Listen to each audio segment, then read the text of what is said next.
back. Now, award-winning author Philip Lymbery is in the country to promote his new book titled 60 Harvests Left. It's especially relevant to the socio-economic conditions in South Africa because it uncovers how the food industry threatens our world.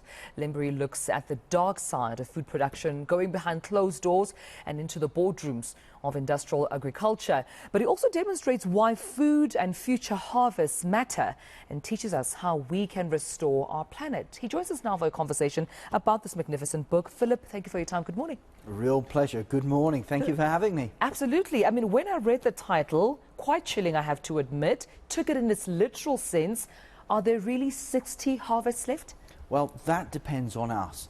Actually, the scientific evidence does support the fact that if we carry on producing food in an industrial way, which means that animals are taken away from the land, that the soil, crops are grown using chemical pesticides and fertilizers in monocultures, if we carry on mistreating the land, then yes, the soils that we have at the moment could be gone within a single human lifetime. No soils, no food. Game over. That is why we need to take action toward a nature-friendly way of producing food and farming. How did the world get to this point? By unintended consequences. After the Second World War, there was a need to boost food production. So governments got behind policies of industrialization of the countryside. So putting animals into cages and crates and feedlots that are now becoming common here in South Africa.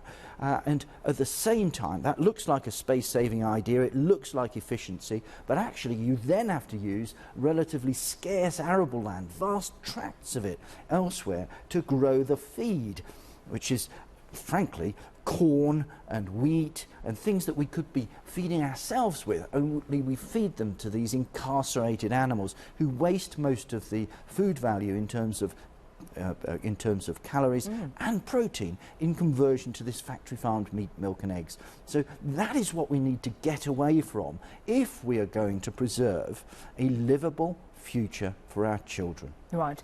When I read some of the reviews, some called this book a call to action, and I sensed a call to also transform ourselves first so that we can, of course, apply what you suggest in the book.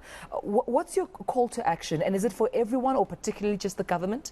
Well, the big action needs to be taken by governments to set us on a new course towards supporting regenerative agroecological means of farming. What that means is farming in harmony with nature.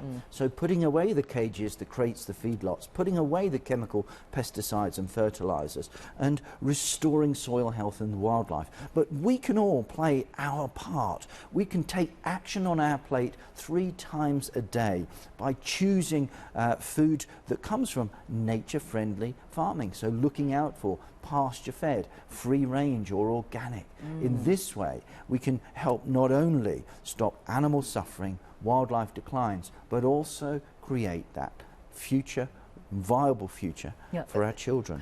Philip, that's all so important, but I just wonder for the commercial farmer who says, look, easier said than done, I'm running a business here, and this unfortunately is the dark side of food production. What do I do? Maybe it's cheaper for my business to get the stock out. It may not be friendly to nature. How do I get out of the system that I'm accustomed to? Well, the great news is that moving to this nature-friendly form of farming actually reduces costs because you're not having to pay lots of money out for artificial fertilizers, pesticides, antibiotics, all the trappings of intensification. And what my book is about getting behind farmers that want to move and are moving to these nature-friendly ways of producing food. Let's get behind them.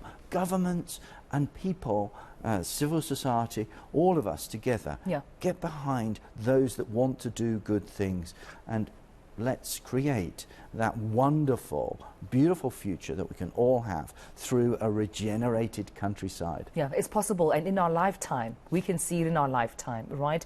I was just telling you off air, Philip, that this book is written for the layman on the street and equally for the professional. No one is excluded. There's no jargon to make you feel like this book is not for you, but only for scientists or those in the farming industry. Take me through the journey in as far as research that you have conducted in bringing us this information. It's taken 3 years to write this book, and I wanted to convey not only a sense of my own journey, because I live on a farm hamlet, so I see the changing of the seasons every day. I see the good and bad of farming. I wanted to convey what I saw, but also to convey what I found during my travels around the world, and to write it in such a way which essentially tells a story that is engaging for the average reader. You don't have to be a specialist. In fact, this is more a book for every person on the street rather than for those in a technical niche. All right, well, I appreciate you coming on and joining us right here on the South African Morning. Philip Lymbery, 60 harvests left, how to reach a nature-friendly future. Thank you so much for joining us right here on the South African Morning. Make sure that you do get your hands on this book. It's for everyone to read, whether you are a professional, whether you are a layman on the street, whether you're just a household family wanting to impart some knowledge to even your children. This is the book for everyone.